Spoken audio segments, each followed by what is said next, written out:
The Inner Sanctum was safe, hidden, unreachable. That was the whole point. But the royal vault keeper arrived at Lady Nettia's door one morning, with a problem nobody had anticipated. The war machines inside the Inner Sanctum were falling behind on critical maintenance updates.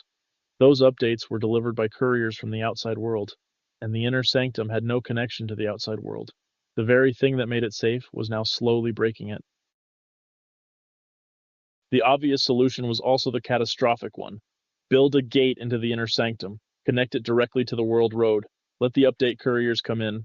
Lady Nettia refused before the vault keeper finished the sentence. A gate into the Inner Sanctum would undo every decision made in the last 6 months. The royal vault, the private library, the war machine workshop, all of it would have a path to the outside world. The Inner Sanctum would cease to be a sanctum. Lady Nettia thought for a long moment, then she smiled. We are not going to build a gate into the Inner Sanctum. We are going to build something in the Market District instead. Something that goes out on behalf of the Inner Sanctum, so the Inner Sanctum never has to go out itself. She built a relay station inside the Market District. A small, trusted building with one very specific job. When anyone in the Inner Sanctum needed something from outside the city, they sent a whispered request to the relay station.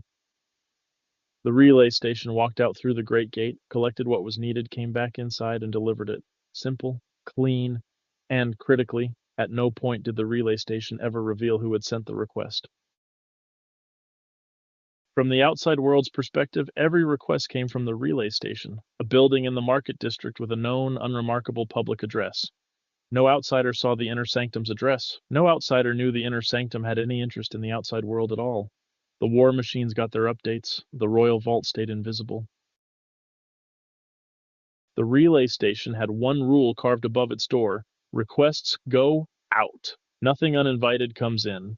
This distinction is everything. The Inner Sanctum could reach out to the world whenever it chose, but nothing from the world could reach back in. The connection was completely one-directional. Outbound only, inbound never. In AWS, this relay station is called a NAT gateway.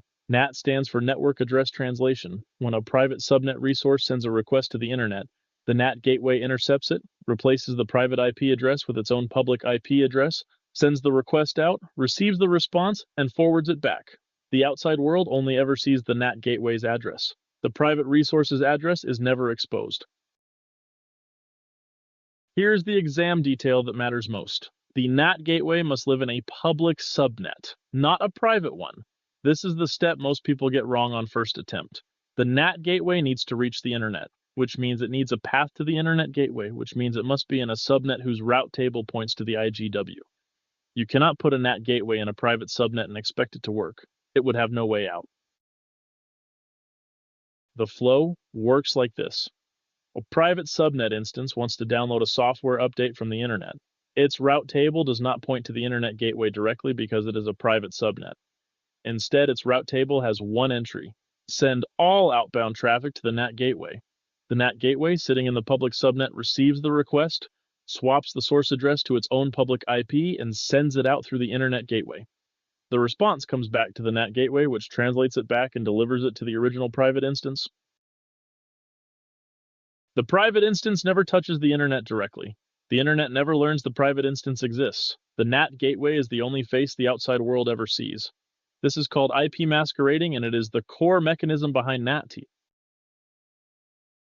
Now for the availability question, which the SAA exam loves to test. A NAT gateway lives in a specific availability zone. If that availability zone goes down, the NAT gateway goes down with it. Any private subnet in another AZ that was routing through that NAT gateway loses all outbound internet access. The fix is simple, but must be deliberate. Create one NAT gateway per availability zone. Each AZ's private subnets route to the NAT gateway in their own AZ. No cross-AZ dependency, no single point of failure. This is why the exam will show you a scenario with private EC2 instances that suddenly cannot reach the internet after an AZ failure, and ask what went wrong. The answer is always the same. There was only one NAT gateway in one AZ, and it was the one that went down. The solution is one NAT gateway per AZ. There is also a NAT instance, which is the older way of doing this before AWS built the managed NAT gateway service. A NAT instance is simply an EC2 instance You configure yourself to perform NAT. It is cheaper, but you are responsible for managing it, patching it, scaling it, and keeping it available. The NAT gateway is fully managed by AWS, scales automatically, and requires no maintenance from you. For the exam, always prefer NAT gateway unless the question specifically mentions cost constraints or custom configuration requirements. The key difference between NAT instance and NAT gateway for the exam. NAT gateway is managed highly available within an AZ, scales automatically, and cannot be used as a bastion host. NAT instance is an EC2 instance you manage yourself, can be used as a bastion host, requires you to disable source and destination checks manually, and is cheaper but fragile. If the question says managed, scalable, or no admin overhead, the answer is NAT gateway. Let us also be precise about what NAT does not do. NAT does not provide inbound access. You cannot use a NAT gateway to allow the internet to initiate connections to your private instances. That is what a bastion host or a load balancer is for. NAT is strictly for private resources that need to initiate outbound connections.